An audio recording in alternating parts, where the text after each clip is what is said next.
Hi, I'm Case Lowe, co-host of the Open the Voice Gate podcast. The one question I'm constantly asked when it comes to Dragon Gate is, how do I get into the promotion? Well, stop asking and start listening to the Open the Voice Gate podcast, released every Wednesday on the Voices of Wrestling podcasting network. For exclusive news and show reviews, look no further than the leader in Dragon Gate coverage, Open the Voice Gate.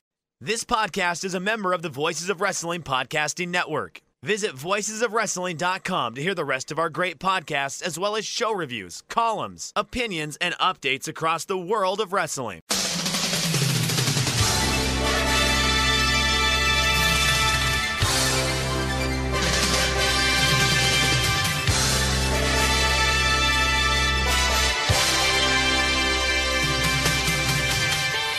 Achoo, everybody. Hello, everybody, and welcome to the Super J-Cast. I'm Joel, joined by Damon McDonald. It is Wednesday the 22nd of May, 2024.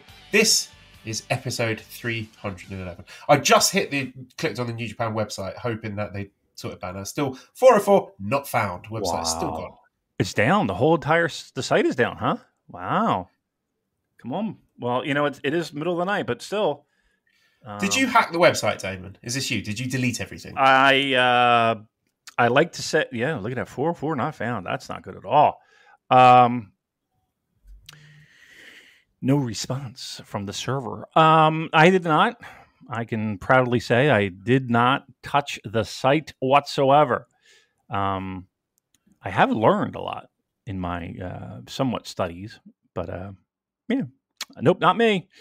But they got to get that going up. That's not a good look. Very unprofessional. Very unprofessional. Complaining already. Yep. There's going to be no more complaining from me, Damon, because Cactus Max says, is Kikuchi booking the Premier League? Ooh. Multiverse A says, what will it take to have a level playing field in the Premier League instead of City essentially winning all the time? Yeah. And Jessica says, don't talk about Man City, man. So devastated. Well, bad luck, Jessica, because I'm probably going to talk about Man City for quite a long time, actually. Did you see the results, at least, for the final day of the Premier League? Yeah, sure did. Sure did. I felt terrible for you. Did you see how long it took Man City to score a goal? Yeah. 72 seconds, I think it was. Yeah, I think literally the whistle blew. I didn't even know the games had kicked off yet. I'd yet to even sort of conceptualize the thought of there being some sort of drama. I didn't even know it started, and then it's 1-0. I was like, okay, well that's that. Right, on with your weekend. Be like, Mally, I'm open. That was quick. Yeah, that sucked. I know. Trust me, I lived and died by it. I lived and died by it. I was really hoping that you would have some taste of pleasure, but lo and behold, fucked again. And our good friend Mackie, of course, he had to chime in with his condolences, which is like, I'm not going to tell Joel that you're sending condolences because you're just going to make him mad. Take those condolences and shove them up your ass. Exactly. From that fraudulent Manchester City fan. What are we going to do here? How is this going to? All right, so Arsenal wound up second, right? Second. Champions League. We done really well. We had an absolute all-time, that was one of our second best points tally ever in the Premier League. Our league form in this calendar year, so 2024, I think it's 18 wins, 1 draw, 1 defeat. I can't ask for any more than that. No. I'm not going to play the game of sort of going back and looking at the points where we've dropped and it was this game. And to be honest, you'd have to sort of go back to Christmas for games where we probably should have won. And I don't want to do that because 89 points for us, a really great haul and more than I could have expected. But it's just, the exactly as Multiverse says, doesn't feel like a level playing field. And this is his 4th Premier League title win in a row. That's 6 out of the last 7. Here's the thing, David. Nobody cares. No one cares. It's boring. Yeah. And on that day, you said you were living and dying by it, where there's allegedly a chance for us to win. I mean, mathematically at least, of Arsenal winning their first league championship for 20 years, I might add. I was watching it. I took the family out to the beach. We had a great day. It was sunny. We went out with our neighbours. We had a lovely carvery lunch at a pub in Dawlish. We sat on the beach. We made sandcastles. Aww. We had some ice cream and donuts. Went to the fun fair, to Esther on a few of the rides.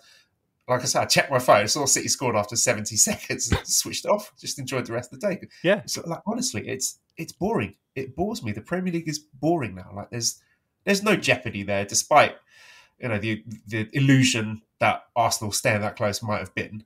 There wasn't any drama. Like, at no point did City look like they were going to drop any points. I never really believed Arsenal would do it. Like, I might have indulged in the odd fantasy scenario, like the same way one might fantasize about having magical powers, or main eventing Wrestle Kings or something like that. Right. But no one really thought we could do it. Like, honestly, right? This is the surprising thing. The only drama and emotional investment came from the rival fans of Arsenal, who delighted in seeing us finish second, because they care about us. They fucking hate us. And they were terrified at the prospect of us winning the league, because that make them look bad.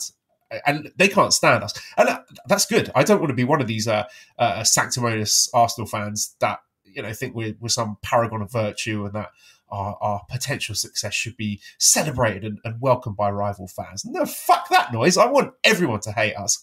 I'm telling you, Damon, if we ever win the league, I'm going to be absolutely insufferable, because that's half of the fun, isn't it, when it comes to football? If you don't have that emotion, there's nothing. Like, look back in relatively recent history, like that, the all-conquering Liverpool side of the 80s. Everyone hated them. The United team of the 90s, everyone hated them. I fucking hated them. I hated their guts. Roy Keane, Ruud van Nistelrooy, the Neville brothers, hated them with every fibre of my being. Was his name Scholes? Was his name? Scholes.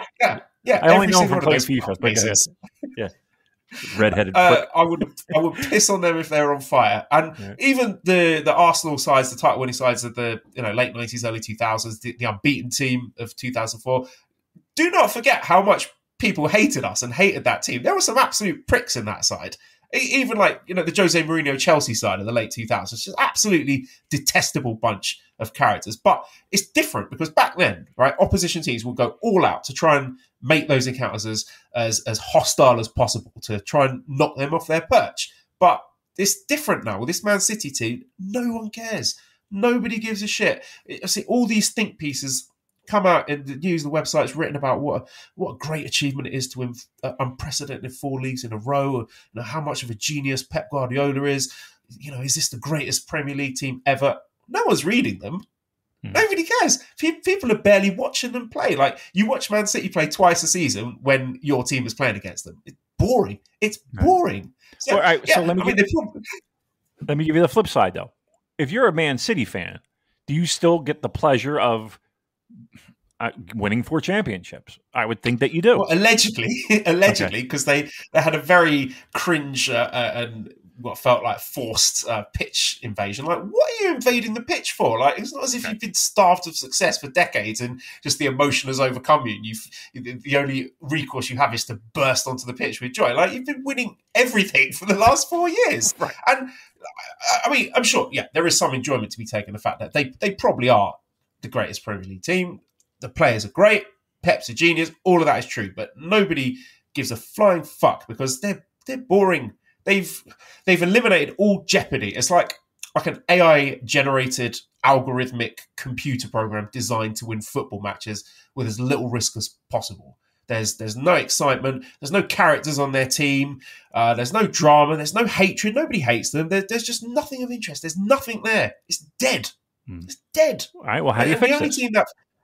I don't know, because the only team that feels any animosity towards City, whoever happens to finish second that season, this year and last year it was us, it was Arsenal, before that it was Liverpool, but by and large, most of the other teams don't give a shit, to the point at which, right, it's so bad. We see the embarrassment that is the Tottenham fans and the West Ham fans cheering and celebrating with the City fans as their teams get beaten because they're happy that Arsenal didn't win the league. And look, I'll take some small solace in that. The prospect of us winning the league has them so rattled that they humiliate themselves like that. Because this is the big problem, Damon. Everyone is okay with City winning the league. Like, they can hand wave that.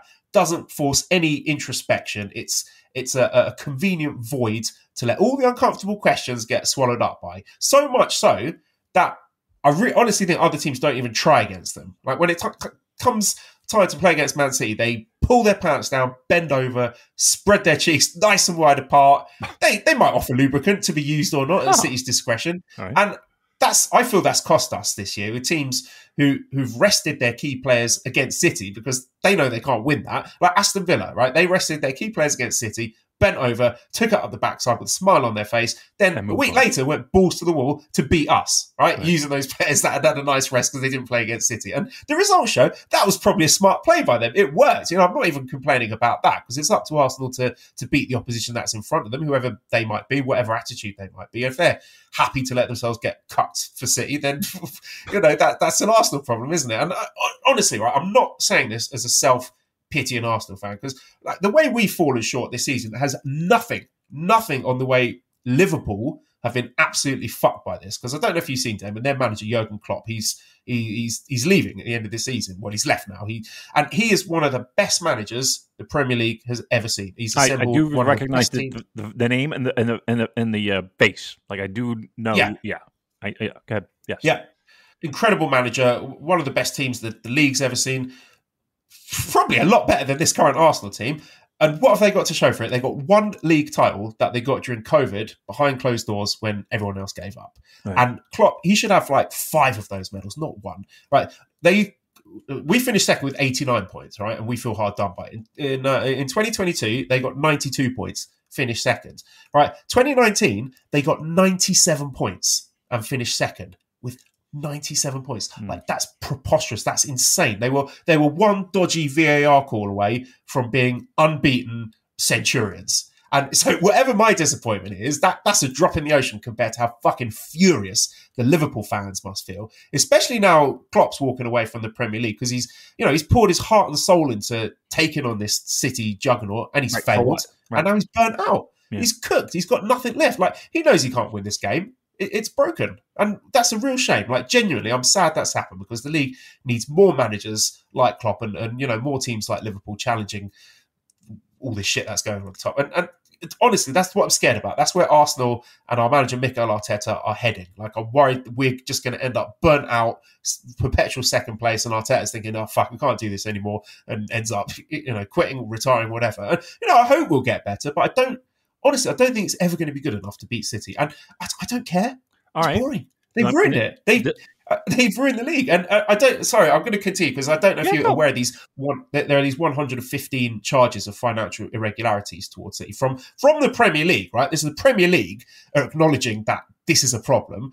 They know this isn't right and this isn't healthy. It's a terrible look for English football. I don't think anyone's looking at them moonwalking their way to Premier League title 6 out of the last 7 and thinking, yeah, this is good and cool. And look, come on, be honest, City, they're not the first team to be cooking the books. That horse bolted long ago. We know the dirty money from Roman Abramovich that Chelsea had. I'm not even purity testing the credentials of all the football teams in the league because, Arsenal, if we look at our sponsorship deals, we're taking a slice of that oil money.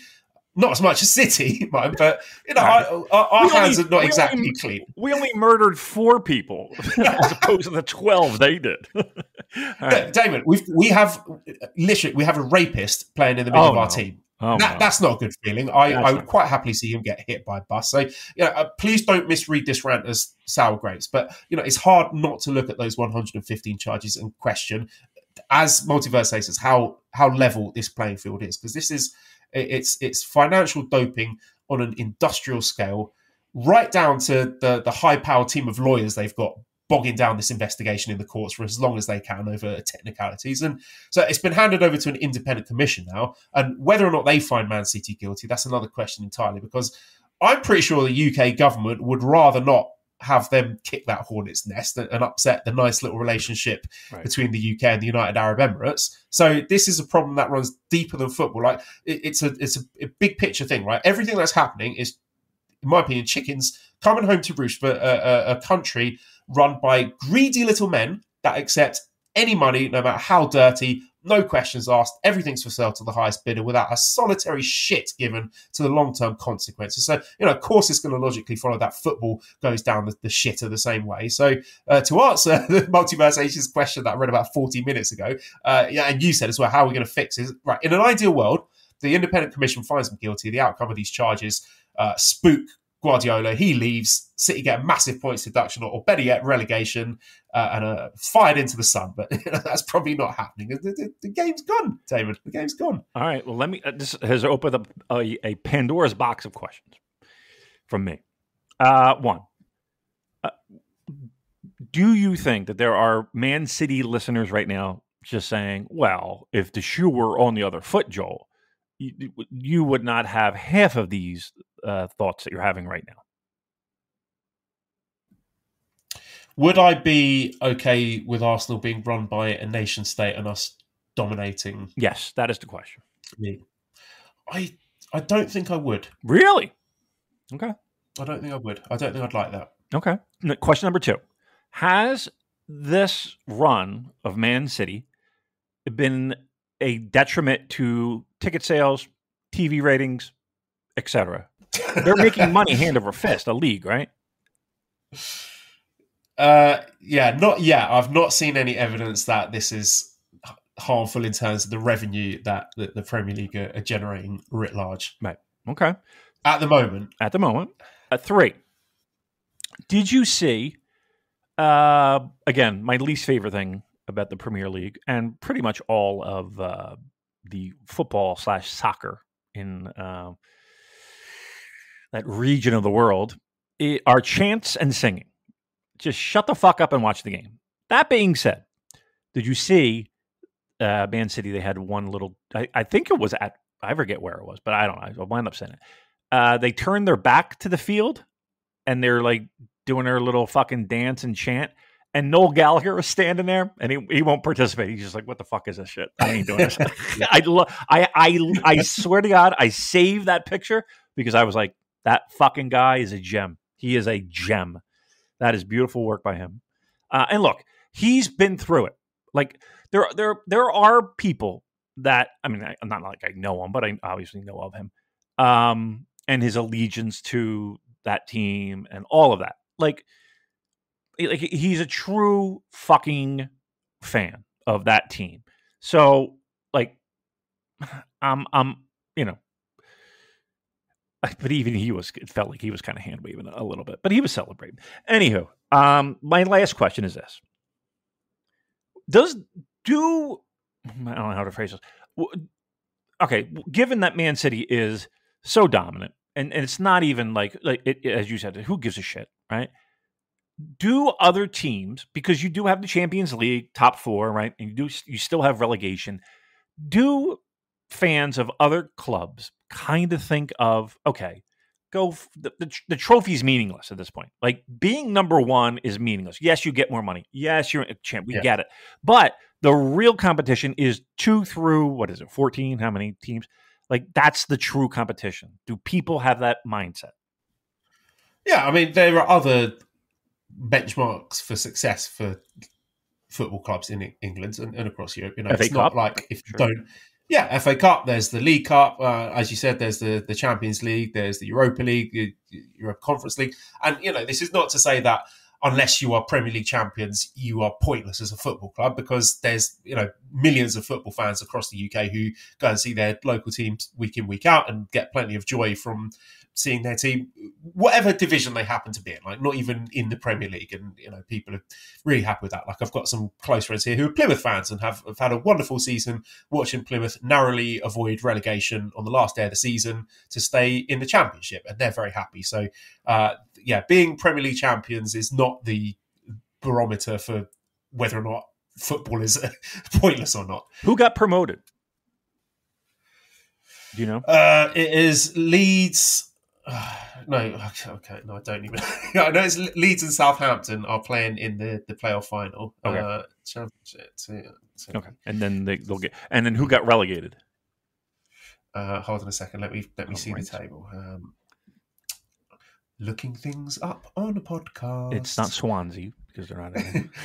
Leicester and Ipswich. I should have known that. So yeah. So Leicester City, or as we say here in the States, Leicester. What happened there? Like, was that just a total? They just caught fire and like, yeah, that's pretty amazing to fall incredible that hard. Story. But I think that since City have kitted his gear and Guardiola has been City manager, the prospect of anything like that happening has just been wiped off the face of the earth. Like, I don't think, again, while this current regime is in charge, we're never going to get anything remotely like that. Mm-hmm. Okay. Look, I felt bad for you, no doubt about it. You had it really felt like you had a real shot, but here we are once again, fucking sitting in our own tears, a pile of our own fucking tears. But Brian, I'm happy. Honestly, I know you wanted to win. Look, talking to you a month and a half ago, like, there was true optimism in your voice. You know, there was. I know that you tried to downplay it. What a fucking idiot I was back then. What a foolish boob for thinking that there was any chance. Yeah. All right. But, there was that hint of optimism, and it felt good. I felt good for you. And I don't know. It's never, sports stink. Yeah. It just breaks your heart. It really does. Sports just fucking breaks your heart every time. Oh, well, what are you going to do? Except if you're Man City. Lots of sports questions for you. Oh, yes. People want to hear your thoughts. Oh, okay. I'm going to do one more Arsenal thing. So, In-Ring Art says, do you recommend any Arsenal podcasts other than Arseblog? This. Should I get tickets for me and my son to see Arsenal and Man U in LA in July? Will it be worth it despite the Euros going on? Yeah, definitely will be worth it. You'll see plenty of quality players who are not playing at the Euros. Benjamin White, for one, who's not getting picked by England, but I'm not going to go down that rabbit hole and start ranting about that. Martin Odegaard, our captain, I don't think Norway are playing at the Euro, so you get to see him. You'll see loads of great players, so yeah, definitely go. Other Arsenal podcasts, the Arsenal Vision podcast is excellent. I subscribe to their Patreon. I really love their stuff. Clive Palmer, who is often on their podcast, great, just brilliant, razor sharp analysis, so eloquent, and I could listen to him for hours. So Arsenal Vision podcast gets a big thumbs up from me, and the Tuesday Club when they record, which is about once a season, but that's always a fun listen. So that's all the Arsenal. I don't want to talk about Arsenal anymore. Nick at MBTLOUFC says, ignore Man City. Can we celebrate Oxford United gaining promotion to the Championship through the playoffs? Thank you. Yes, well done, yes. Oxford. We celebrate that. We celebrate the joys going on further down the Football League pyramids. Also, Hockey Damon's opinions on the New York Rangers and their Stanley Cup chances. Chris says thoughts on the Indiana Pacers and the NBA playoffs. Wow. And another one from Multiverse Ace who says, was there an era in NHL history where a team constantly won to the point of annoyance? Yes. So I'll let you take those on in whatever order you fancy. We'll go backwards. So yes, there were. So before the salary cap was implemented, you did have teams that dominated and not that they were just spending money willy-nilly. They did it smartly. Edmonton Oilers, Wayne Gretzky team, Mark Messier, Paul Coffey, Yari Curry, just a fucking dominant run. 4 cups, if I'm not mistaken. I think 5, but they skipped a year. Like, they lost finals and then they won a cup again without Gretzky with the Messier. So, yep. And then the Islanders before that, Canadiens were dominant. Yes, you can go back to the 60s and be like, yeah, the Leafs. But okay, that was 100 fucking years ago. So yes, hockey's had it. Not so much. Well, I can't say not so much now. Like, Chicago had a nice run. Like 3 cups, I think, if I'm not mistaken. Tampa Bay has had multiple cups recently. Actually, now that I'm thinking of it, it does come a little bit more often than one-offs. LA won 2, if I'm not mistaken. So yeah, I mean, the thing that pisses me off the most, Joel, is that, like, again, we've had teams, expansion teams, pop into the league, and they all have cups. Tampa Bay, fucking the Mighty Ducks of Anaheim have a cup. What in the fuck is going on in this world? And the Leafs can't sniff it. Unbelievable.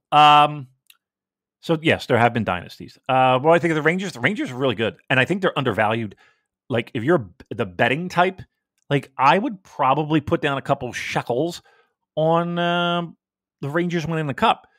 Just like in a regular season, they have this thing called the President's Trophy that for the team with the best record in the league at the end of the regular season.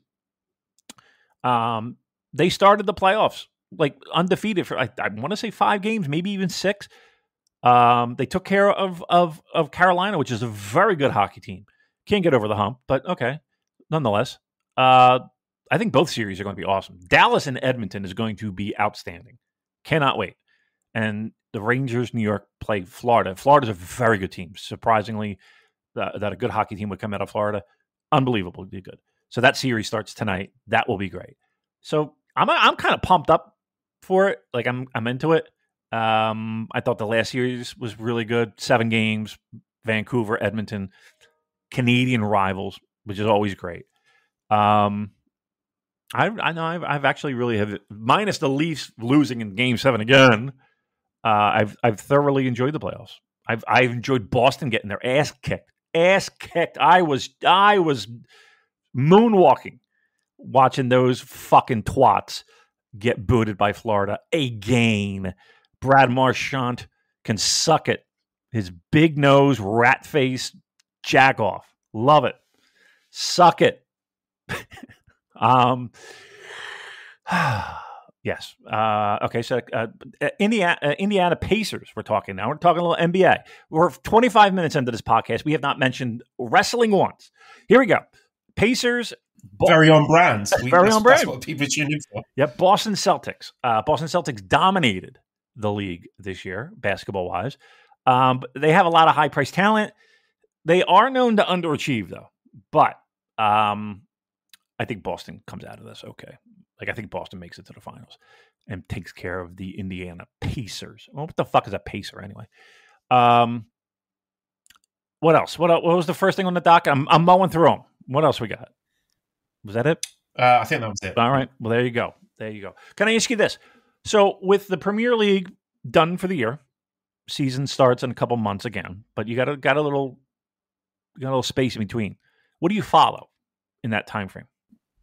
It's European Championship. So I'm going to watch England not win that one. And all the players who, like Phil Foden, who's been like cracking them in from 30 yards into the top corner for Man City, do none of that wearing an England shirt. So that's what I'm looking forward to. There you go. Sounds like a great summer, I'm telling you. Sounds fucking great. So it's not coming home. It is not coming home, according to Joel. All right. That's fair. All right, well, let's get on to some New Japan talk. Yeah, so Andrew has written in, sharing links to tweets with people who've taken photographs of what appears to be 2 unknown new young lions at ringside. I'll send these pictures to you on WhatsApp so you can look at them. Right. And Andrew asks, call it now. Who is a future Wrestle Kingdom main eventer and who is a washed fraud loser? Ooh. So we've got unknown young lion number 1 and unknown young lion number 2. I think from what I've seen of unknown young lion number 1 crouching next to the ring, that he has got all the makings to be a multi-time future IWGP World Heavyweight Champion. Whereas unknown young lion number 2, from the way he crouches by the ring during the matches, absolutely fraudulent. I cannot believe that how cooked and washed New Japan is to have talent or talentless pieces of shit like him. I hate him, and he's represents everything that's wrong with New Japan in 2024. So yeah, there we go. Fuck him. I will say this: I like number 2. I'm going to play a little bit of the devil's advocate here. Young lion, unknown young lion number 2. What's that on his neck there? Is that a hickey? Look at that neck. Yeah, it is. Is that a hickey? That's what I want to know. Yeah. And if it is... Who gave it to him? Yujiro. Oh, really? I'm in on that one. I tell you what. Number 1's got a bit of a long face. Long face Lou, I'm going to call him. Oh, long face Lou. I don't know. I'm going 2. I like Hickey Jones. I'm calling him Hickey Jones. I like Hickey Jones. And how many years until Hickey Jones and Longface Lou are main eventing Wrestle Kingdom? 6 years. 6 years. Why are they not pushing them now, Damon? Put the rocket ship on them. Come on. I want the Longface Lou shock now. I know. I want a timer, a countdown to the championships. Yeah, it's hard to say, but here's what we got to look forward to. Lots of Boston crabs. Delicious. Yummy I'm crabs. starving. We got any Boston crabs? Next question. David Bentley Fart says, is it time to get into Noah until New Japan gets better? It's going to get better, right, guys? I will use this opportunity to let's have a little chat about our boy, Ryohei Oiwa. Yeah. What a beefcake he is. Certainly. Great angle where he turned on Keno and Kaito Kiyomiya. Looks like a company that knows how to book young stars, Damon. But, I mean, he looks like a stud, doesn't he, Oiwa? Yeah, he does. I'm looking at what you sent me earlier in the week, and he does. He's like, talk about fucking a well-defined upper torso area.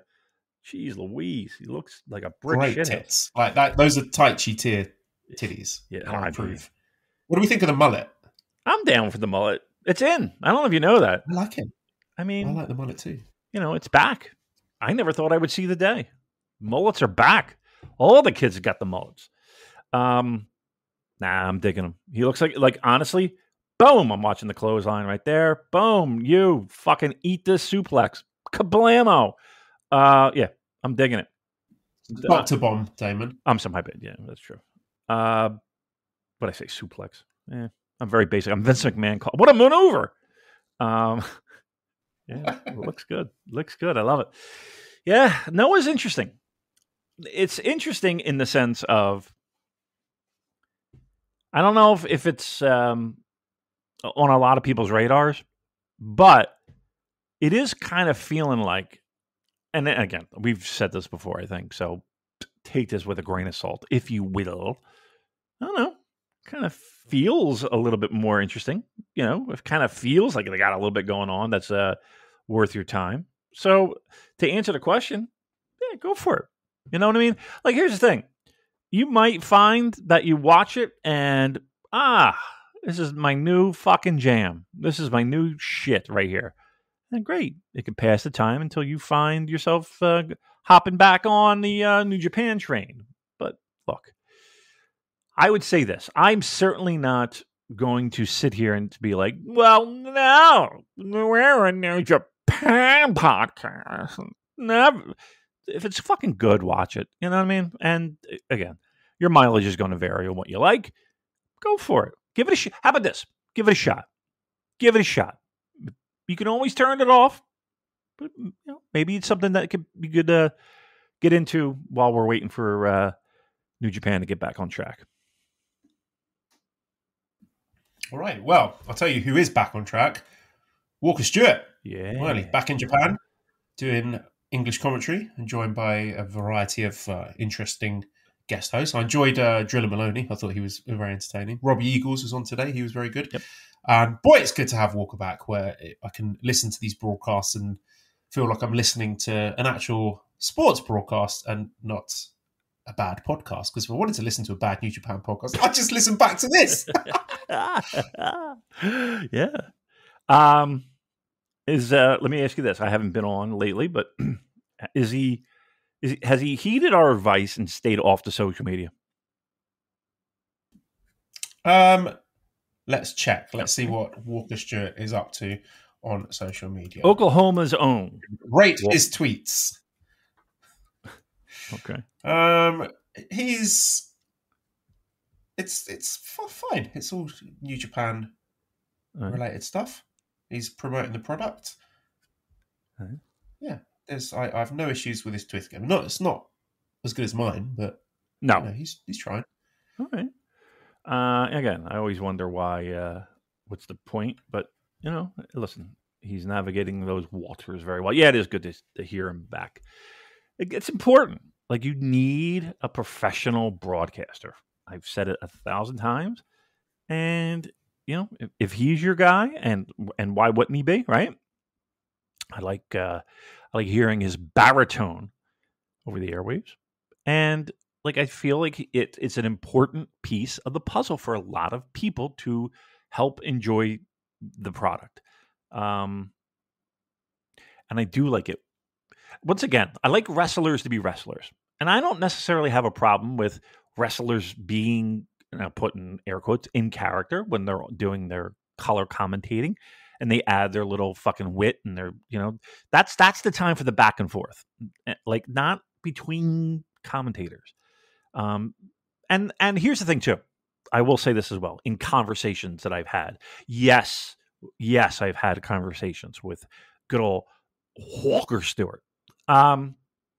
Really? He won't reply to any of my messages. Really? That's not true. That's not true. He like his shockingly, this might come as a shock to some people, but and again, I don't want to speak for him, but I think he's even mentioned it on our show. Him being heavily influenced by Michael Cole era WWE. And going even back further, the Monsoon Heenan kind of dynamic, and like he is a big fan of that.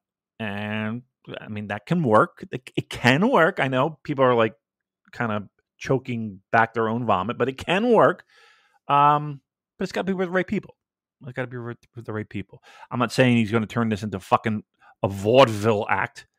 But again, I think there's a time and a place for it. And if he has a good dance partner to be able to play off of, go for it. Knock yourself out. Have fun with it. But yes, it is good. It's good that his visa issues have been sorted out. Thank God. A lot of red tape to cut through. But they navigated the waters well. So back on track. I know that there was a time where the rumor mill was churning with the return of Kevin Kelly. Is Kevin Kelly coming back? Him tweeting out, anything can happen. Got everybody all fucking wound up.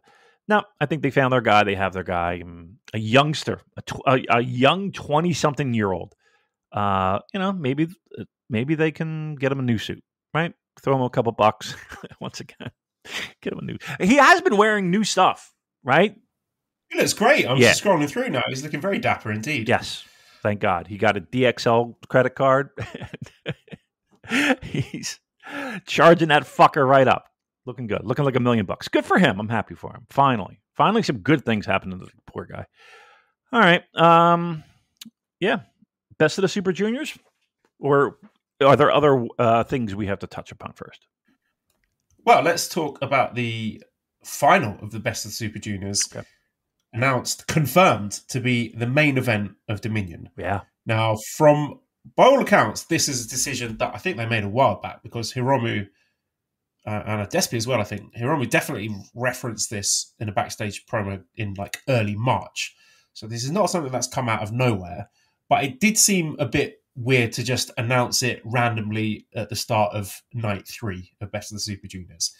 And I don't know why that is, and I've not received a good answer for that. I don't know if this is Kidani bullshit again, because he's been doing a lot of stuff on Twitter, apologizing and promising that things are going to get better. Mm-hmm. So I don't know if that's something he was feeling the heat and decided that, we've got to announce that so people get excited again. So that put to one side, how are we feeling about Best of the Super Juniors final, main eventing Dominion, and Jon Moxley versus Evil not main eventing, and that being the first IWGP or heavyweight, number one title not defended on a purely New Japan show, not defended in the main event since the infamous Okada Naito Wrestle Kingdom 8, was it? I can't remember which one, but you know the one I mean, the famous one, the vote one. Or maybe it was number 7.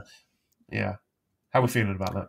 I mean, if we go back last year, this was a show in its own, self-contained world, so to speak. So it main evented, right? And I think it even happened the year before. But again, what makes this special is we're having the finals on a big show. And that's not to say that the Best of the Super Juniors finals isn't a big show, but you know what I'm hinting at here.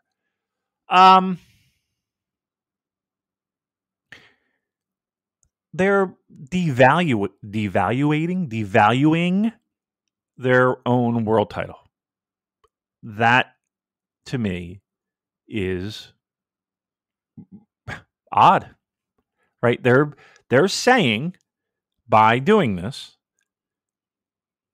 the Best of the Super Juniors final is the important thing here, right? And our world title is secondary to that.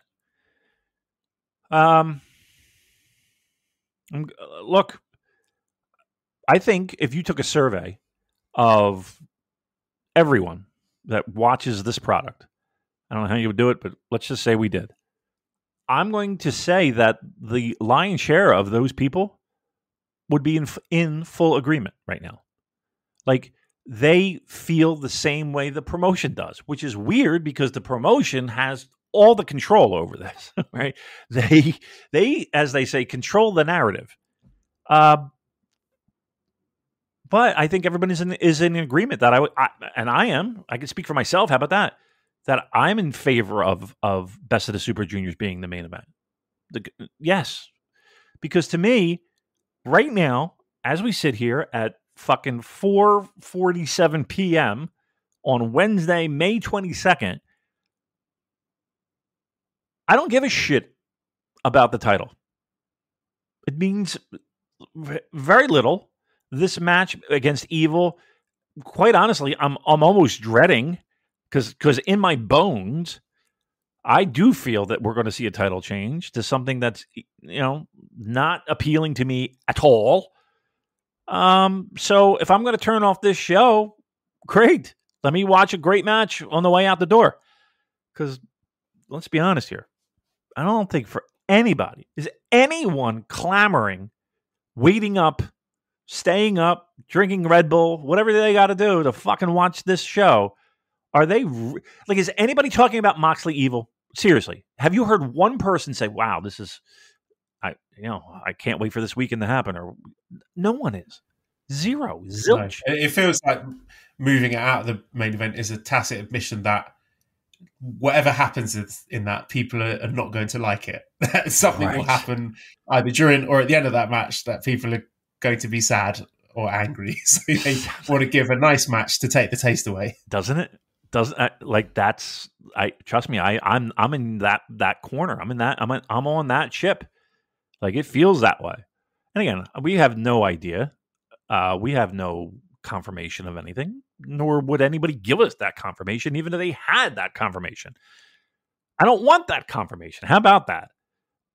That being said, man, it does feel like there's going to be some people just losing their shit when the shit goes down.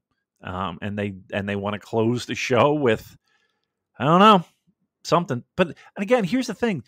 We spent 30 minutes, we'll call it, talking about your love of a professional sports team that couldn't fucking close the deal. That's real life. That's like that. Those are gentlemen playing on a pitch to determine the better team. This is pro wrestling, Joel. They could do whatever the fuck they want. They could fix this in a heartbeat. They could fix it now, tomorrow, whatever. It's pro wrestling, and it feels like the promotion itself is just throwing their hands in the air and be like, we can't control anything. Like, I don't know. What are we gonna? I don't know. And that's embarrassing to me. Like, that's like, come on. Like, what are we doing? Like, if you seriously, can you imagine working out this show? I'm sure in some meetings and backstage whispers, working out this show, and your consideration is, well, let's put this fucking match on second because honestly, we're going to shit the bed. How about this? Don't shit the bed. I don't know. Is that weird? Don't shit the bed. How about it? You control that. but like I said, it's like we're going to push. It's like somebody said, okay, here's the fucking deal. We're doing this whether hook or by crook. And I don't, it's like somebody's making money off of this. Like somebody has a side deal or something where this is happening and they're just going to push through it. And why not make it fucking before intermission? I mean, Jesus Christ, why not? I don't know, man. It is so weird to me that here we are. And once again, Best of the Super Juniors is very important, but is it more important than the world title? Not now, it isn't. Not now, it isn't. Do you feel that announcing the final for the main event very much restricts who could be in that final? Because honestly, my gut reaction in hearing that it's going to be Dominion main event was that, okay, they're doing Hiromu Despy again. Do you think that there's a chance we might get something else? Like, who do you see as the pool of junior heavyweights who could fill that spot and main event Dominion? Yeah. Here's the thing. Like, Dominion's already sold, right? Like, it's already... I doubt that the idea of a final... like, the finals, whatever, how many days it will be before the finals to the show, like, that's going to move, like, thousands of tickets. So I don't know if like the idea of having a match to carry the show when it comes to star power is the focus at this point. Like I feel like it's let's give them the best match we possibly can. Like that's kind of where I'm at. Now, again, with some caveats of, you know, there are people that are in the leads and B block is very tight at the top. And it feels like, you know, we could go a multitude of different ways. But I just feel like, I mean, I think they have an idea of who they want, obviously, to win this and move on and do great things. I don't know. And here's the thing, too, especially with injuries. Like, I just feel like they're just trying to find the best pairing to have a great fucking bang-up match, hopefully, to close out this show that, again, has me... like legit, not worried as in, oh my God, somebody's breaking into my house. Worried, like, what are we doing? Worried. That's. I swear to you, that's what I'm feeling right now.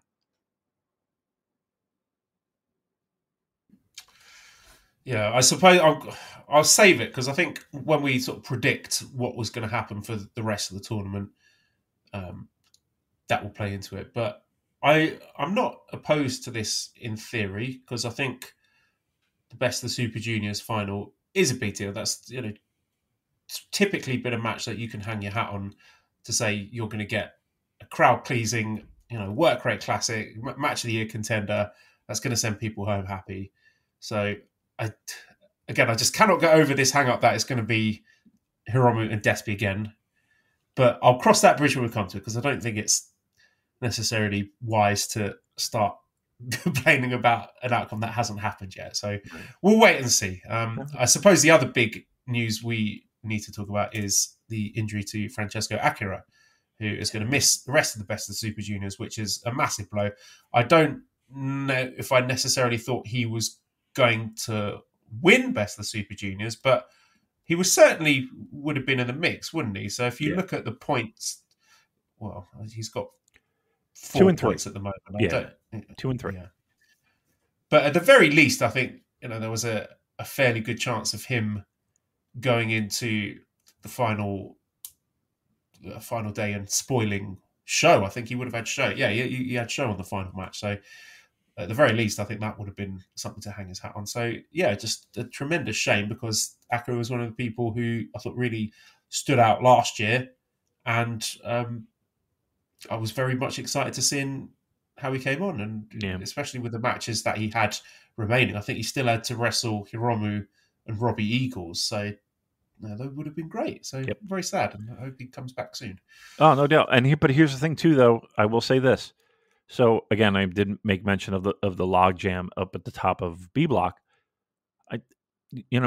What this does do, it does open up a lot of opportunity for, maybe some surprise wins, maybe some things that we might not have gotten without this unfortunate scenario occurring, right? I'm looking at one guy in particular, Drilla Maloney, who's got a legitimate shot. I mean, he's in the mix, and why not? Why not? I love Robbie Eagles. I think Robbie Eagles is fucking great. I do, and I like the fact that he's up at the top. How about Kushida being in the mix? That's cool too. Taiji Ishimori, can I take or leave? Sure. Hiromu, again, he's very good. Maybe he feels a little stale to me, but okay, great. But like B Block to me is kind of exciting in the sense that I'm expecting some craziness to occur, and that maybe wouldn't have happened without that unfortunate injury. All right. Well, rather than sort of analysing this match by match, because I can't remember all the matches that I've watched, let's just look at each block. And I thought I will steal an approach from the Arsenal Vision podcast, because when they are analysing matches, they do stocks rising, stocks falling. So I thought that might be an interesting way to approach this, rather than going in the minutiae of the matches. Yes. Maybe we can pick out. Let's take turns picking out wrestlers from A block to start with, who you think have had the biggest stock rising for you so far. So would you like to go first with the A block field? I will. I would love to. Stock rising. Let's do that one first for me. I think the one thing that out of A block that I was really happy to see, because there certainly wasn't a guarantee just by the way they book, was Teton being a legitimate threat. I like the fact that he came into this, with the stuff that happened last year and coming close, finals and all that. Still, he's a guy that I would love to see more of. Like I hate the fact that, by and large, it's him in for a tour and then gone. And I think, I don't know. Logistically, I think it might be impossible for him to have a long-term stay in New Japan. But man, that would be fucking incredible. And I guess the other person that I'm kind of high on, even though with... Do you mind if we just stick with T-Town for a moment? Yes, please. Because I think by all means. There's a lot of interesting discussion we had about him, because he's a guy... Since his deep run to the final last year, I think that's changed expectations towards him, because he was so good in that and so excellent with Watto in the final that my expectations are sky high for him. And he's delivering. He's a guy that you can count on to not only deliver at the highest level against other top-tier opponents, but to also lift people who are less experienced than him. So I'm thinking, the matches he's had with Kevin Knight, excellent. Kosei Fujita, really, really great stuff. So he's a guy I would love to see going into the semi-finals and maybe even the finals, just because we know how bloody good he is. I think sort of in terms of the booking, he's on 10 points now. He's still got to wrestle Kanemaru and TJP, and it does feel like that T-Town versus TJP match on the last night is going to be decisive. You think the winner of that would go through? So, narratively, the way things are going, I don't think it will be T-Town going through, but I think it should be, because he's great. He's a stud. Once again, I don't know how it would work. I don't know how it could be done, but just more of him, because I think he's a rock. Like, he is really someone. Not only are you going to have good matches with him, but you can count on him. And yeah, you nailed it. So yeah, he's probably my highest. And you know what? You might be surprised by this one.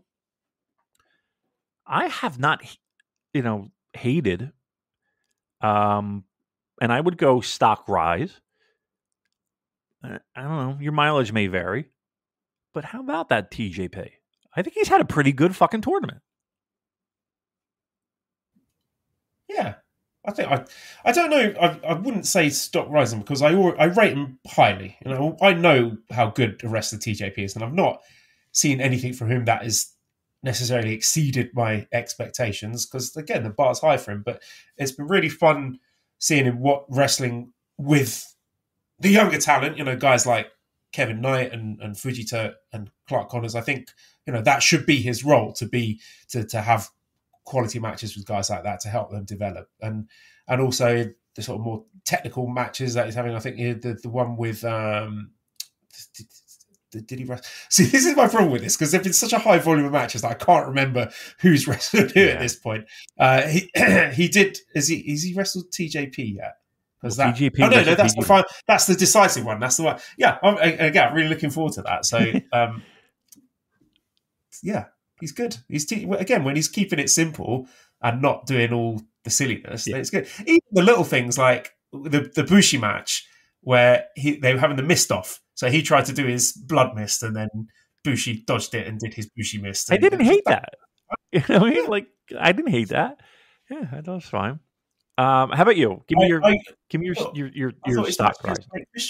Okay, I'll give you a stock right. Right, so we've done T-Time, we've done TJP. I'm going to cross these guys' names off so we don't do the same people twice. Biggest stock rising for me at this field and A block.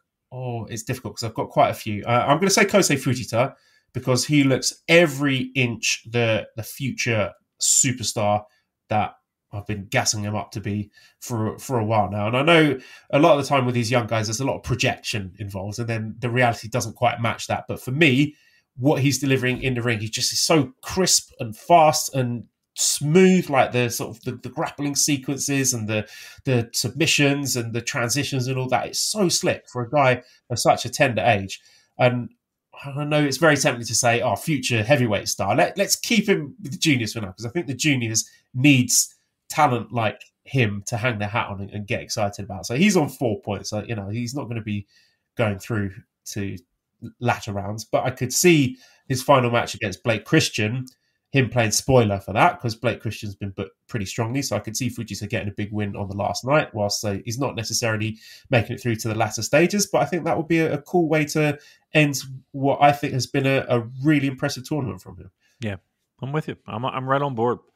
All right. With that said, who's been your stock down in A-Bar? I've still got stocks rising. Okay. Or do you want to mix it up? Do you want me to do stocks down? If you got another riser, fucking rise, baby. Rise. Kevin Knight. Same reasons. Yeah. Same reasons as Fujita. We had a question here. Chris says, can we get a replay of Kevin Knight versus Kosei Fujita in front of a hot crowd? Right. I mean, what a match that was to get us excited about the future of the junior division. I'm just repeating everything I said about Kevin Knight before, and many, many, many months of discussing Kevin Knight. But he just, the progression, even from last year's Best of the Super Juniors to this year's Best of Super Juniors, is so vast. Like the improvements he's made, where he's landing everything, things are looking crisp now. His moveset looks like it hurts, with those really high impact, high angle drop kicks and stomps and stuff that he's doing. And he's just oozing with charisma. Like, really, there's a very special talent that they got there. And I hope he's not just sent back to TNA and they don't use him until the next junior tournament comes around, because he's really good. Yeah. And we can see him just putting it together right in front of us. That's the thing. Like, the one thing that I noticed with him that maybe might be a little bit different from last year is a confidence level that I feel like he's been there. He's I'm not saying he's going through motions or anything, but like it feels like he knows A, what's expected of him, B, over delivers on that expectation, quite honestly. And like it's becoming natural and fluid and subconscious as opposed to conscious thoughts. Like he feels like I let's put it this way. For me personally, and again, he could be fucking having panic attacks backstage for all I know. But to me, when the fucking music hits and he goes through the curtain, and from the time that he enters the ring to the time that he leaves, it feels like the level up that I've seen in his confidence and his like his awareness and his presence. Like, I think those are the things. Like, yes, he could always do moves. Yes, he could always have really good matches. But I just feel like a certain confidence is the best way I can describe it with him right now. That like we said this about Teton, like you could depend on him. And I think like he's at the point where the company, I would think, can depend on him to be a guy. How he is not locked up with a contract, and I don't know. Look, and again, we've talked about it last week. Maybe there are things that prevent him from being able to commit full time to a Japanese wrestling promotion. I don't have the answer to that. But in a perfect scenario, in a perfect world where those barriers were removed, my God, how could you not be on board with him? Talented dude, and he's putting it all together, which, again, that's really the key. Like, you could be an athletic person, you could be a person, again, that can do the moves, but if you don't have that confidence and that air about you and that it factor that people kind of always point to, like I feel like he's got these. If he doesn't have it, boy, he's real fucking close. And I'm not saying that it factor like he's, fucking Goldberg. I'm saying like for the junior heavyweight division, like he absolutely could be a cornerstone. He absolutely could be a fucking guy high up in the mix. And I don't know. There's a part of me that's very happy for him for what he's been able to accomplish. But on the other side of the coin, it's like, what could be? That's I hate to be that guy, but like I always think, like, especially with him, like what could be? How great could it be? And it's just like, that's the frustrating part for me. I've got some data here from a friend of the show, Jay Michael, who does excellent writing for VOW. So he's crunched the numbers and put in the cage match average star rating, well, not star ratings, but match ratings for these guys. And Fujita, so this is the whole field of like 1 to 20. Fujita is currently in 3rd place and Kevin Knight in 4th place. Wow. So that's how well their matches have been perceived by others. So I think, that's really something to celebrate here. So well done to those guys. Another very slight stocks rising, El Desperado, just because he is a guy who not only is currently ranked 1st in those cage match average rankings, also 1st place in total match times. So he has cumulatively, when J. Michael crunched these numbers, 1 hour and 50 minutes in the tournament, more than anyone else. Wow. A full 6 minutes longer than Hiromu, who was in 2nd place. So he is the guy that you can depend on, to put in the main events, sell tickets, deliver great matches, elevate the young stars. He just always delivers, and I don't feel he gets his flowers. I really don't. We talk about him a lot and how great he is and all the stuff he does, not in just New Japan, but other promotions as well, and his little Mystery Vortex show selling out. But he's just a joy to watch. Yeah. And case in point, today's show, where it was, I think this might have been the show where it was supposed to be Hiromu Akira, which obviously acts because of Akira's injury. And it feels like Despy went out there and thought, okay, with Hiromu off the show, we got to deliver big here. And went out in a match against Clark Connors, which probably not many people would have had circled as, this is going to be one to watch. But they had a killer match. It was great. They had, I think calling it a walk and brawl would be a disservice to the match.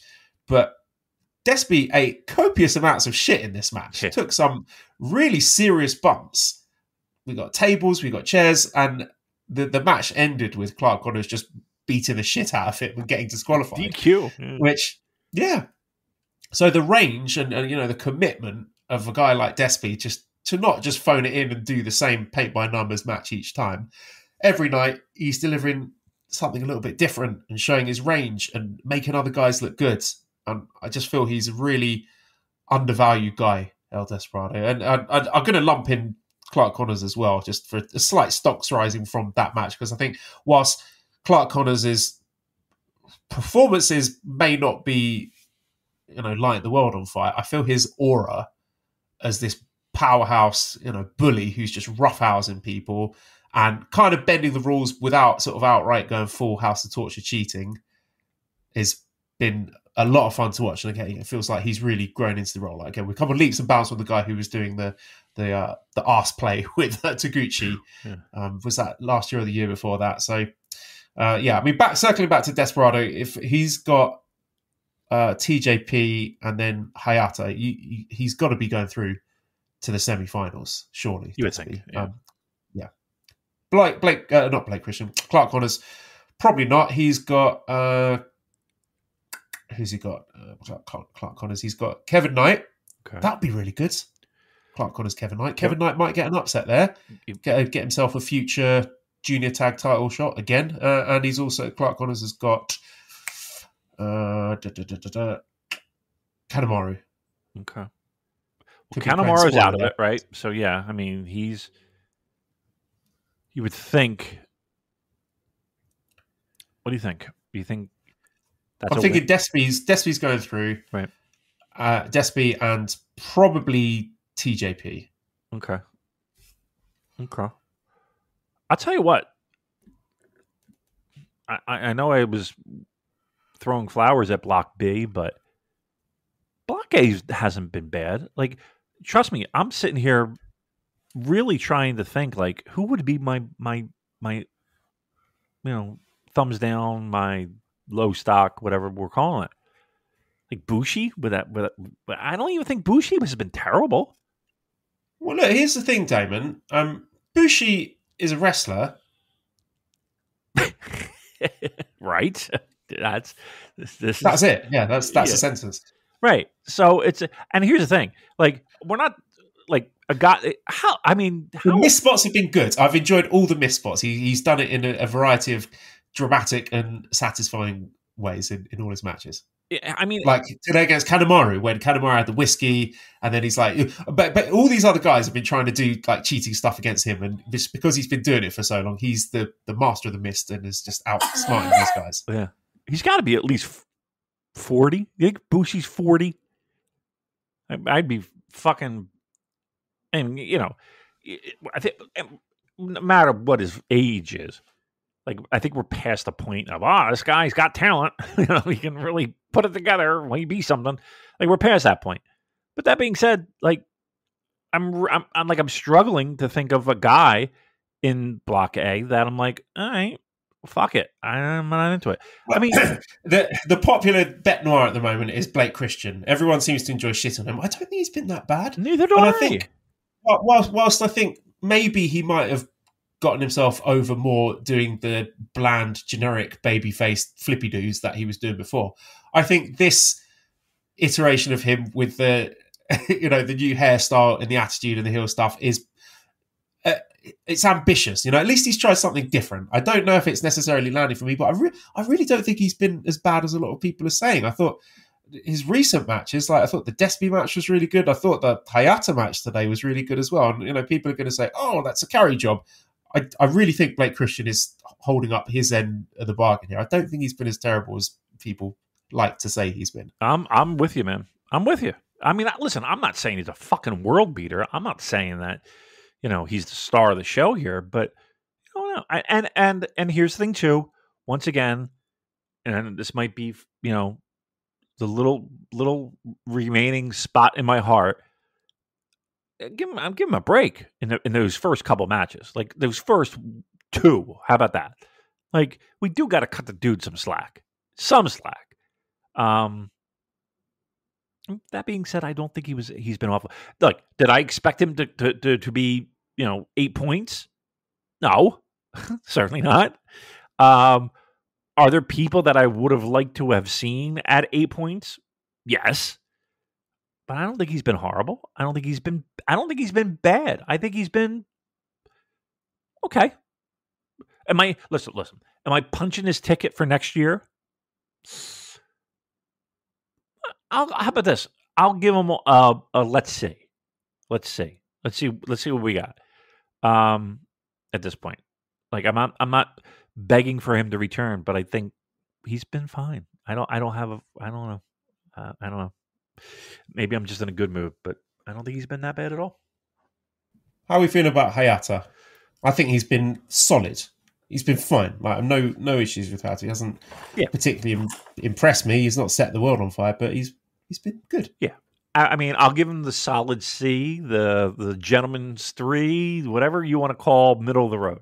Like there's really been nothing that's like for a dude like that. What I'm looking for is pop me out of my fucking chair. You know what I mean? Like do shit that's going to make me remember who the fuck you are next year and be like, oh, he should be back. I don't know. Like, has there been a moment where you've been like, okay, he's a guy that we need? Again, that being said, there's nothing like he's not like he's fucking up spots. It's not like he's hurting people. It's not like he's sloppy. It's not like he's, just like a mess in there. No, he's been a good pro wrestler. How about that? Yeah, I mean, it's hard to really say in A Block someone that I would definitively say is a stops falling. I mean, Kanemaru's all right. I mean, he's done Kanemaru things. I enjoyed them. Yeah, and I thought I quite enjoyed the match against Despy. They did something a little bit different there with, working the arm instead of doing the usual leg match that they do. So it's been fine. Honestly, I think everyone in A Block is doing a really nice job. Yeah. If I had to give somebody one, and I don't want to give it to him, but like if you said, okay, you got to pick one. Clark Connors? Yeah.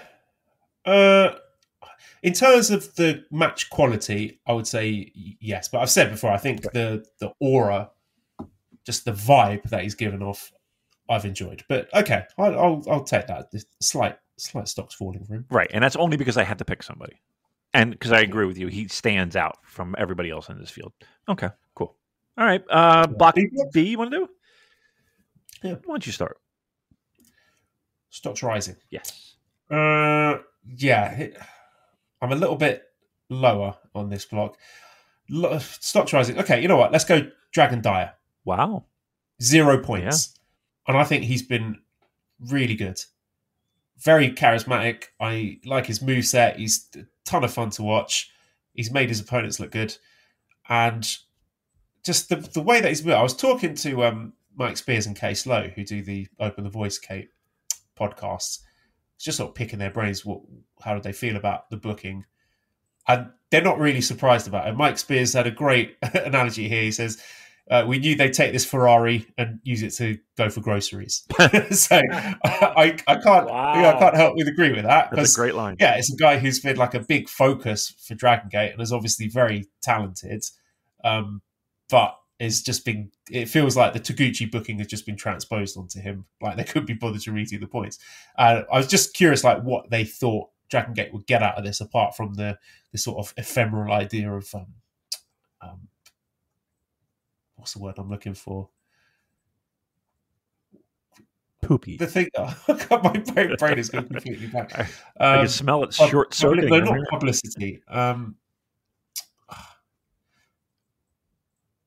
Help me out, Damon. Come on, what are you trying to say? God, this is killing me. Just say it in the most basic of terms. Like other people seeing a wrestler that guys wouldn't normally have had the chance to see. Okay. All right. Why was that so difficult to put into words? I don't know. Like I like being able to select words that express the way that I feel. Listen, and the fact that I couldn't pick this word has kind of spooked me a bit. Okay. And I put it down to having children. Bits of my brain are just slowly melting. Yeah. But I'm going to try and compartmentalize that. Okay. And yeah, I'll move on. But yeah, I was just curious what Dragon Gate are getting out of this, and they speculated that maybe they would get a New Japan guy to come in to wrestle at Kobe World in July, like possibly against Dragon Dyer. Like I don't know if it will be a guy that he beats, and who's he got left in the tournament? He's got Kushida, Sho, Ninja Mac. I hope he picks Ninja up Mac at least will one win. Yeah. it seems really disrespectful for him to lose all his matches. I think it would be kind of cool if he pins Sho. I know. So Dai, I mean, he's a mid-carder in Dragon Gate, so it's not like him losing these matches is going to particularly damage his value. You know, he's not going to go back to Dragon Gate and look like a chump or anything. But I'm just curious, like, what the quid pro is going to be, and you know who Dragon Gate might like to get for Kobo, because I think they got Hiromu last year, so I don't know if they're going to get him again, and I don't know how many of the New Japan guys have that cachet and are going to sell tickets for the Dragon Gate fan base. Yeah. So I don't know. They could do Hiromu versus Dyer, but maybe Despy. I don't know. Despy likes to work in a lot of other promotions, but yeah, I think New Japan probably just thought, just give them the Taguchi booking, don't change any of the results, and this is what's happening. But I think that's doing a bit of a disservice to Dragon Dai, who I've enjoyed him a lot so far. Me too. And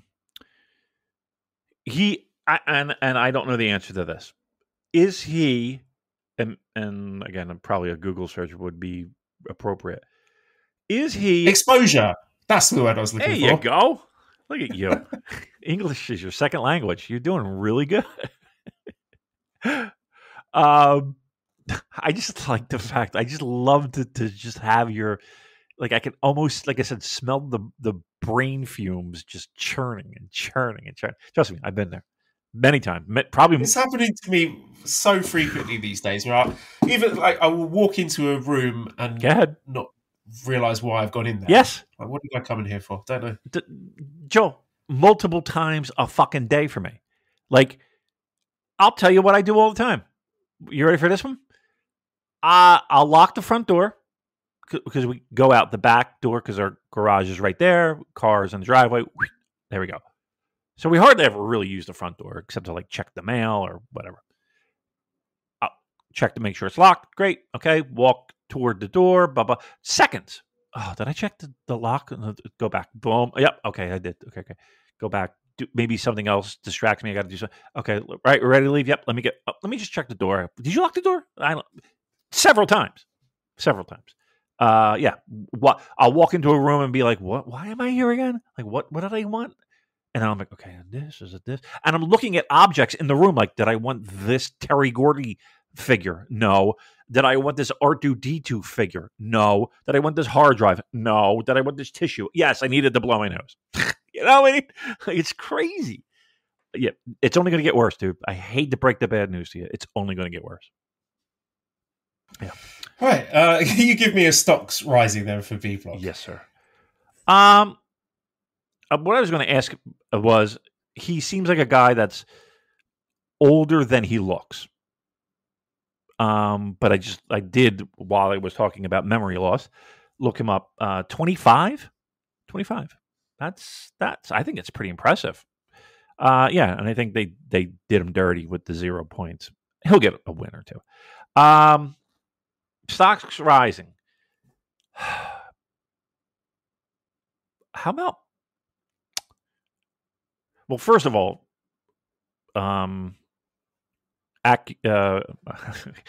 Francisco Acura. I'd love to give him the stocks rising. The injury is probably one of the most disappointing things this year. How about that? That's a huge disappointment to me. Have him out for that. Stocks rising. I think Drilla, honestly, because everybody else I feel like has either had their time in the spotlight and in the sunshine, and there's very few people there that you don't already have an opinion on, and it's going to be hard to change. Like I don't care how well he does. Like I can't give a stocks rising to Taiji Ishimori. You know what I mean? Like, you know what the fuck you're getting. You can't give it to Robbie Eagles, as much as I like him. Like, you know what you're getting. So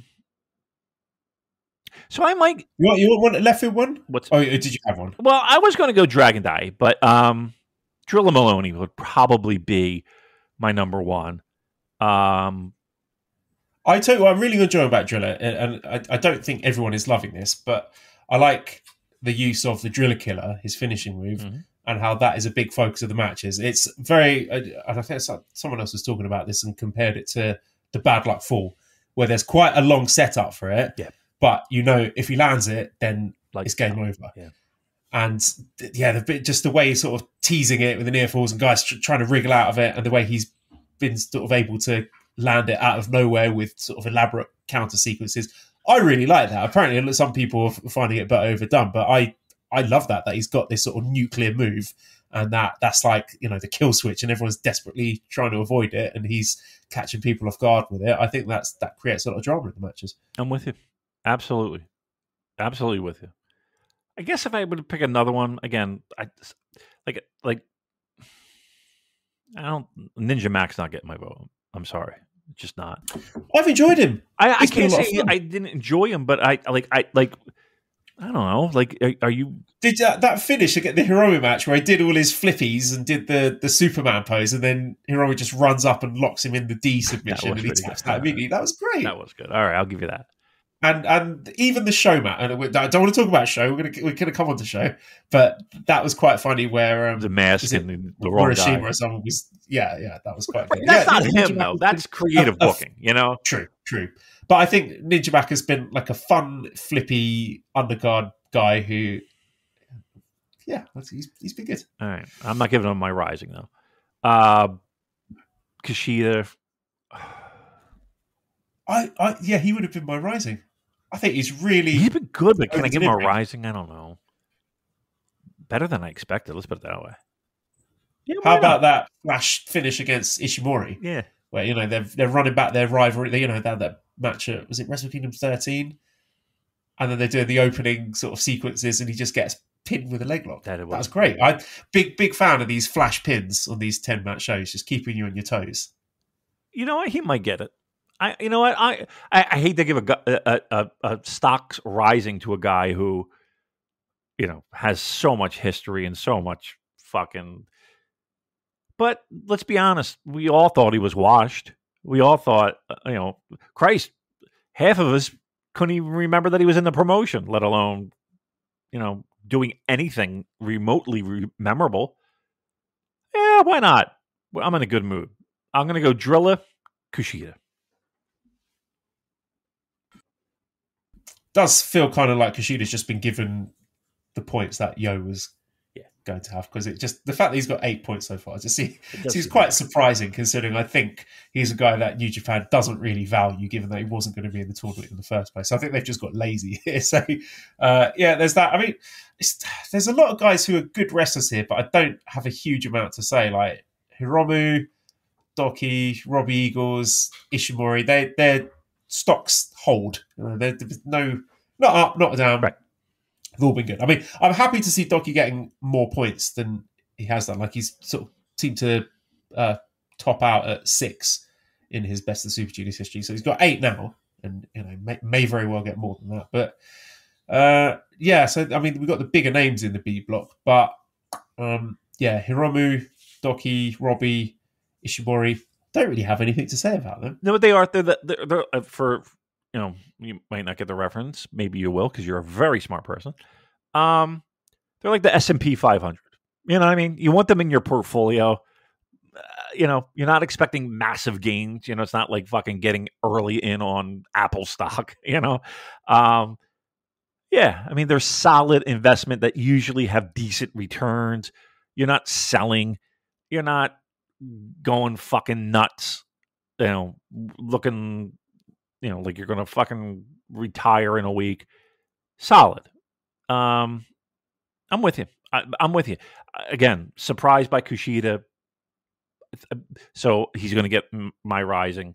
Also, Drilla, I think he's. I don't know. There's something about him that I think he's going to outgrow, and literally and figuratively, Best of the Super Juniors.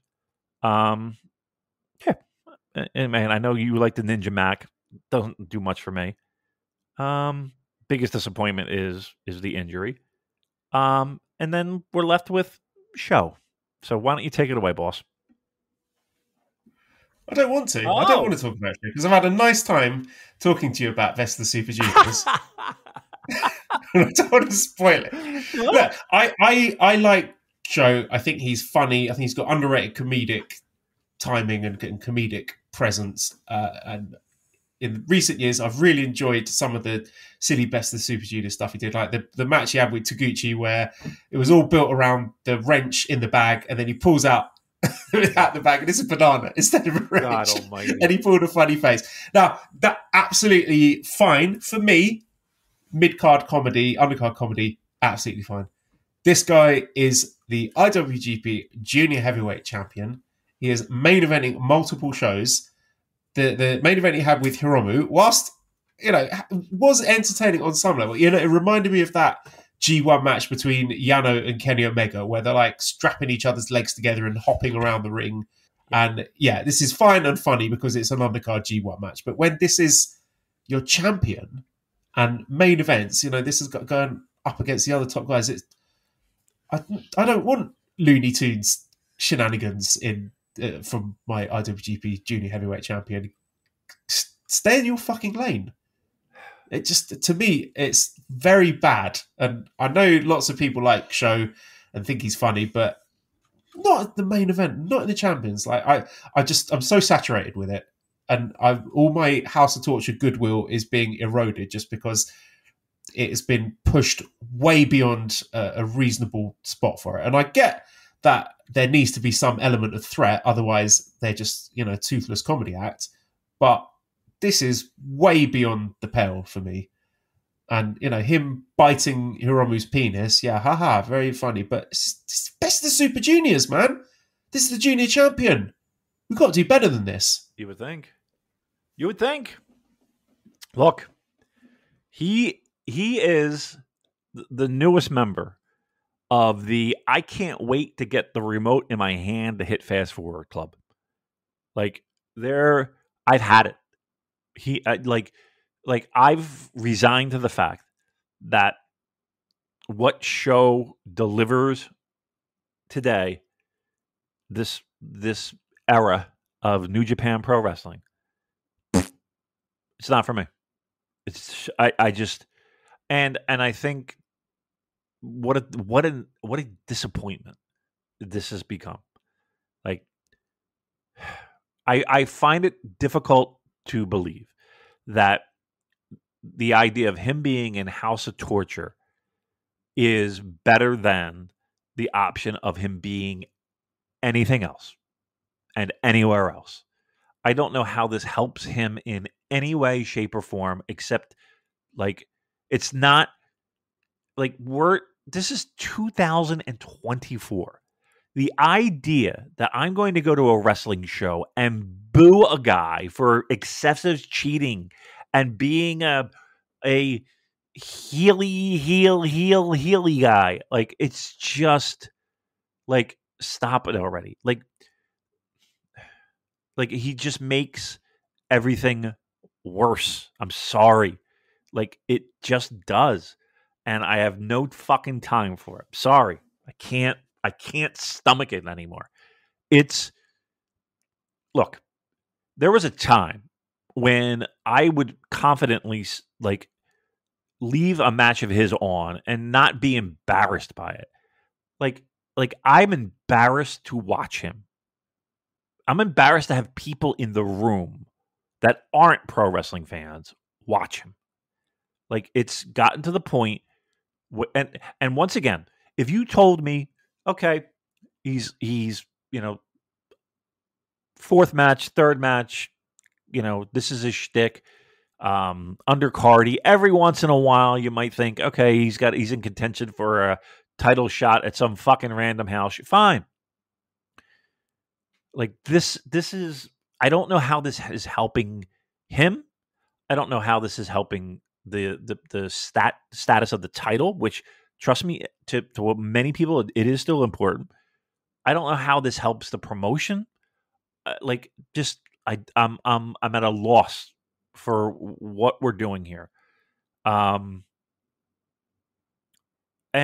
I've had enough. I'm throwing in the towel. I'm throwing in the banana, the wrench. I'm throwing it all in because I just don't have the patience for it anymore. I got my life is too short to be fucking sitting there watching Show at his goofy faces and his nonsense biting dick dumb bullshit. I'm sorry. I'm over it, and I'm done. I will say, I did quite like the Doki match, which was built around, was it a loaded shin pad? At least he was sort of trying something different there. Okay. So, I don't want to. It's not like he's phoning it in every day and just doing. I wish he would the same stuff. Like, I think he is. I think he is working hard to try and wrestle the matches differently and have a different, heelish stick gimmick each time. So I want to give him credit for that. But just again, not your junior champion. New Japan's down bad this year. A lot of stuff is in the shitter, and I don't think they've got the luxury of playing silly buggers with one of their most prestigious singles titles. So I'm hoping that Show is going to be eating a loss to Dragon Dyer, to be honest. He deserves that. And who's he got on the last day? It would have been Akira. So I think there's going to have to be some point shuffling around. I don't expect him to go through to the semi-finals. I mean, if I'm picking my two guys to the semi-finals, this one's quite tricky because looking at the final night, we've got Eagles and Doki. I could see Doki playing spoiler there and preventing Robbie from going through. But that would keep him at 8. Like, if Doki wins, that would give him, like, there's such a, like, Kushida right now is 8. Ishimori, 8. Takahashi, 8. Robbie Eagles, 8. Drilla Maloney, 8. Doki wins, there's another guy at 8, right? And obviously other people are going to lose in that mix.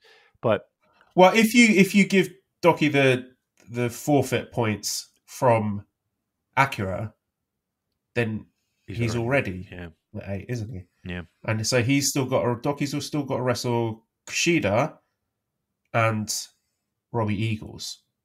I don't know how they're going to do the math here. I just, like, I'm being very serious. I'm not trying to be fucking jokey guy. Like, how the fuck are they going to figure this math out?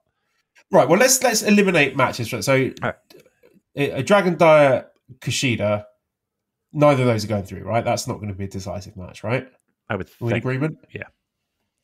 Okay. There we got Ninja Mac against Driller. Don't think either of those are going through, so I don't think that's going to be.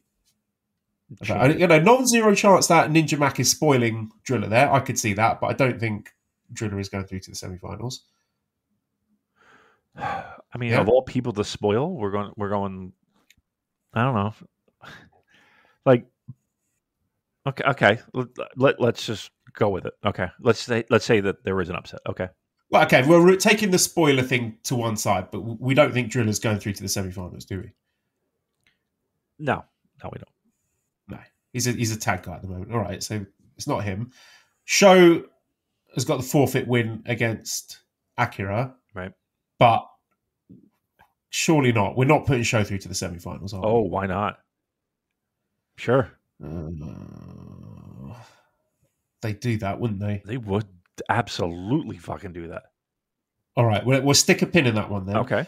Then we have so the two remaining matches are Doki and Robbie Eagles and Hiromu against Ishimori. I don't think Hiromu against Ishimori is going to be both of those guys going through. Neither do I. Because that would kind of render the rest of it obsolete. That would be silly. So you'd think winner of that goes through. Hiromu. Yeah. I'm thinking Hiromu Sho.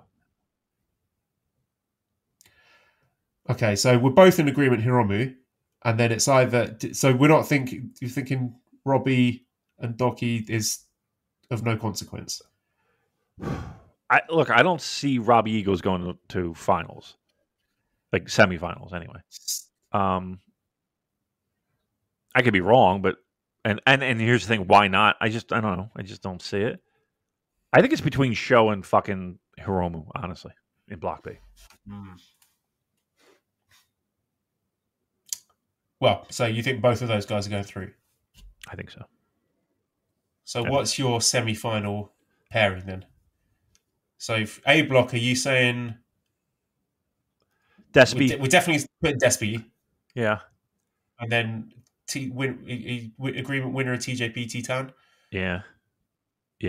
And here's the thing: I want to be surprised if it's Teton. he takes the loss to put Despy in a final situation. And I think, but it's winner of first place A block against second place B block. First place B block against second place A block. Very good. My bad. So it would be Despy and Show in my mind, right? Yeah. Okay. That kind of makes sense, doesn't it? Despy getting a win, setting up future challenges. No? Yeah. Okay. Yeah. Okay. Maybe. It's a safe way to go, I think, but okay. And then it would be Teton, and we're saying Hiromu, right? Yeah, I'm kind of leaning more towards TJP. Okay. Really? Okay. He does have because it just feels like with the. I don't. It just depends how much weight you put behind this captain of the United Empire. That's what I'm saying. Yeah. And how much of that is company directed, and how much of that is him just saying stuff. I mean, they could. I don't.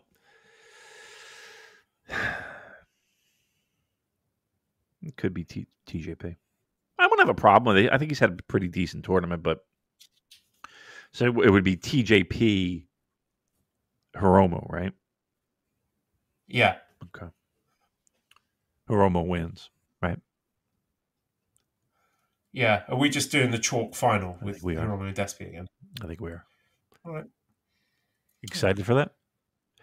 And again, headlining. Like I said, I'm not going to complain about something that has not happened yet. Right. Okay. But let's just say it does happen. You good with that as a main event? The match will be good. Yeah. I just feel that they're flogging a dead horse when it comes to I feel they've squeezed all the juice out of that matchup long beyond the point of that juice being fresh and delicious. We're on the dregs now. The creativity is that well is dry.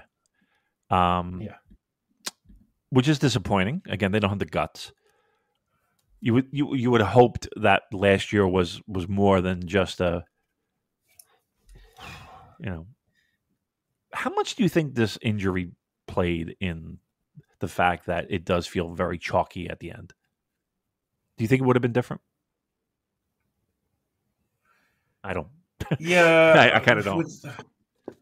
Which injuries are we talking? Are we talking Akira, or are we talking also Yo? Maybe. I mean, Yo to a certain degree, but they're able to kind of plan ahead on that, right? I think the 4 points was not something they had anticipated for Francisco. You know what I mean? Like that was. Yeah. I don't think he would have been a great, a perfect pick to go through and face Despy in a semi-final. And not necessarily win, right? But they had a tremendous match last year, didn't they? So that made all the sense in the world to me. Yeah, and it felt at least a little bit more creative and fresh. But you know what? Listen, maybe they felt, and again, we're complaining about something that hasn't happened yet. I get it. Maybe they felt they had to do something like this.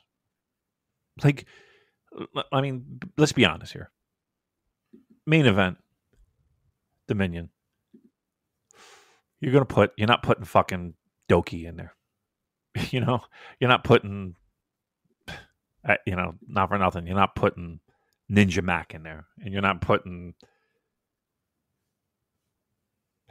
Blake Christian in there. I don't think you're putting Teton in there, unfortunately. Like, they're going chalk. At least, look, things can happen. Things can change. But, like, I think the easy money's on going Despy and Hiromu. Yeah. Wah, wah. What are you gonna do? What are you gonna do? It's not like they can control the booking or anything, right? Kikuchi. What are you gonna do? I mean, listen, Can we just fucking Cooch? Can we just fucking do a hostile takeover? Get in there. Just fucking. I need. I'd hate to think that Francesco's injury was that altering to the plans. But man, it just feels like, wow, this is all this talent, and this is the best. Like, just have some fucking ball. Again, I'm sorry, I'm complaining about something that hasn't happened. So maybe they fucking get the balls, as they say. Maybe they get the balls. All right, let's say we'll record again after. Can we do next Tuesday? Check my schedule. Let me see. I mean, tentatively, I'll say sure. Yeah, Tuesday might be good. I'm coming off a holiday. Wednesday. Because I'm just thinking, right? Yeah. We got a show. There's a double block show this Sunday. Right. Then there's a B block show on Tuesday. Right. Then we've got the final A block show on Thursday and the final B block show on Friday. Okay. So if we the shelf life of the podcast is going to be very, very short if we record on Wednesday, because then we'll be making our predictions on who's going to go through in A block, and then by the time it's gone up, that would have already happened. Right. So I do feel we need to think carefully about the timing here. Okay. If we do Tuesday, or we wait until we've got the lineups for the semis, and that would be what? So Thursday? the A block final is Thursday, and the B block final is Friday. So sometime after next Friday. So listeners will be waiting a while. So we're looking at like June, first week of June. Because June the 3rd are the semi-finals. Yeah. I mean, it is a little bit, but I think June the 3rd is the answer, and here's why. Because it's the semis. Like the semis will already have happened, correct? No. Oh. The semis are on June the 3rd. Oh. The final round of block matches are next Thursday and Friday. Oh, we can't wait that long. How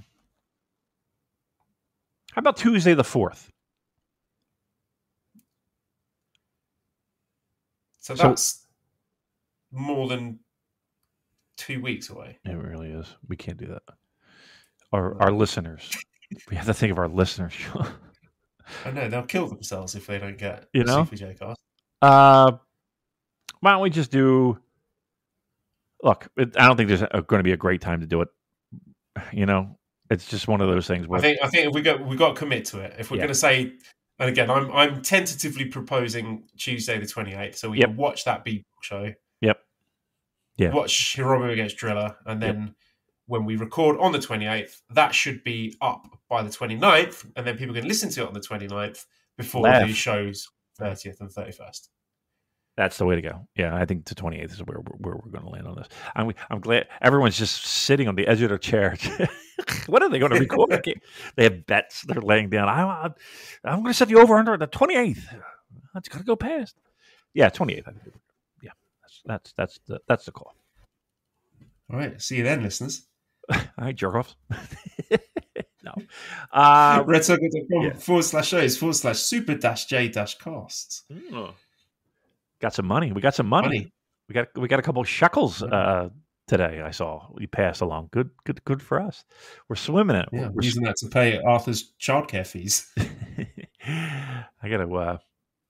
Come on. At least I don't have to pay for New Japan World. That's for fucking sure.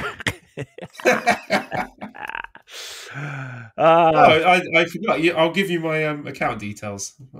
Okay. Goodness. Yeah. All right. I'm down for that. By the way, just as a FYI for everyone who's listening, we did a show. It's about an hour and 40 minutes long.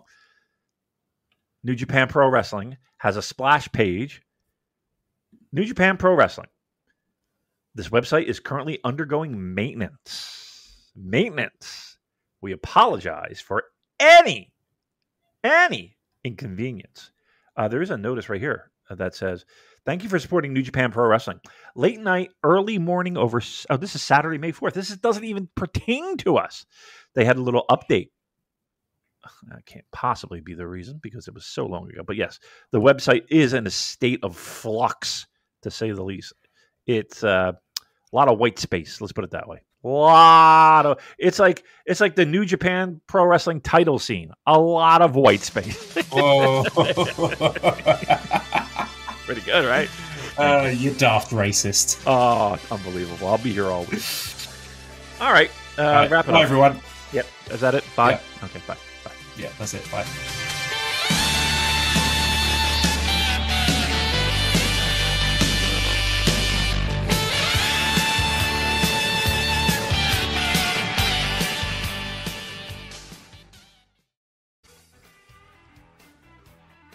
Hello, Voices of Wrestling listener. Dave Ryan here. Have you ever wondered to yourself how many hidden gems are hidden away inside the last years of World Championship Wrestling? Have you ever asked yourself how many tenuous gags can be made about the name Mike Enos? And have you ever thought about what it sounds like for two Irishmen to interpret a very chaotic company through its B show?